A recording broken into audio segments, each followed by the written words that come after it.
দিনটা ছিল সোমবার, মানডে। আর সোমবারের দিন আমাদের বাড়িতে হয় নিরামিষ। আর সারাদিন নিরামিষ খেয়ে আমার একদমই ভালো লাগছিল না। ওই নিরামিষ শাকসবজি খেতে প্রচণ্ড পরিমাণে অসহ্য লাগছিল। যাই হোক, সন্ধ্যাবেলায় চলে এসেছিল বাড়ির সামনে দিয়ে বিক্রি করতে ঘটি গরম। আর তোমরা কি বলবো, আমাদের বাড়ির এই কাকুটা মানে সপ্তাহে হয়তো একদিন আসে। আর অনেকদিন পরে ওনাকে দেখলাম। আমি অনেকদিন বাড়িতে ছিলাম না, মামা বাড়ি ছিলাম। এখানে ওখানে ঘুরে বেড়াচ্ছিলাম, তো ওনাকে আমি দেখিনি অনেকদিন। তো বাড়ির ওখান থেকে চলে গেছিল উনি, কাকুটা। তারপরে জেঠিমাকে আমি ফার্স্টে পাঠিয়ে দিয়েছিলাম। জেঠিমার পুচকু চলে এসেছিল দেখো। আর ঘটি গরম কেনার জন্য আমি বাড়ি থেকে টাকা আনতে গেছিলাম। আমার ফোনের পিছনে যে টাকা ছিল সেটা আমার মনেই ছিল না। কিন্তু পরে মনে পড়লো বাড়িতে ঘুরে যাওয়ার পর। আর অনেকটা দূরে চলে এসেছিলাম আমরা বাড়ি ছেড়ে, মানে অনেকটাই দূরে চলে এসেছিলাম। তারপরে কাকাটার সাথে গল্প করছিলাম যে কেন চলে এসেছো হ্যান ত্যান। বলছে এরকম করে কানের আওয়াজটা আসতে, তো না এত চিল্লিয়েছি, গলার আওয়াজটা অন্যরকম হয়ে গেছিলো। তারপরে আমার তো ফার্স্টে লঙ্কা ছাড়া মাখিয়ে নিয়ে তারপরে আমাকে আবার লঙ্কা দিয়ে দিয়েছিল। এগুলো খেতে অনেকই টেস্টি হয়, ঘুচি গরম ফুচকা। ফুচকা আসে বাড়ির সামনে, তবু আমি ফুচকা খাই না। আর আমি জেঠির কাছে জেঠিমা গোলের জন্য নিয়েছিল, গোল মানে ঝাল ছাড়া।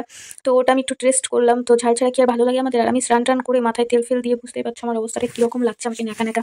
আর এই যে আমাকে লঙ্কা ছাড়া মাখিয়ে দিল, বেশি একটা টেস্ট হয়নি, আগের মতো সেরকম টেস্ট হয় না। তারপরে আমি যেতে একটা ফটোশুট করে নিলাম।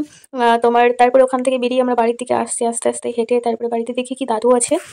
তো এইদিকে আমাকে জেম্মা বলছে যে আমাকে একটু দে, তোটা ঝাল ঝালটা টেস্ট করে। আমি বলছি তুই এবার ঝালগুলো নিয়ে নে। আর আমি বুঝতে পারিনি উনি ফার্স্টে ওপরে ঝাল দিয়েছে, আর আমাকে দেখো মাথায় তেল দিয়েছে, আমার মাথায় মনে হচ্ছে চুলই নেই, এমন অবস্থা হয়ে গেছে। সন্ধ্যাবেলায় স্নান করলাম, সারাদিন শুয়ে শুয়ে বাড়িতে ল্যাদ খেয়ে খেয়ে সন্ধ্যাবেলায় স্নান করেছি। আর আমি এদিকে মুখ দিয়ে খাচ্ছিলাম, আমার মনেই ছিল না। যাই হোক, ওপরকারগুলো তুলে নিয়ে তারপরে দাদুকে একটা বাটিতে আমি দিয়েছিলাম। দাদু এসে দেখছি যে টিভি দেখছে, আর এটা হচ্ছে আমাদের শেষ দাদু। আর আমার দাদু সব থেকে বড় ছিল। তারপরে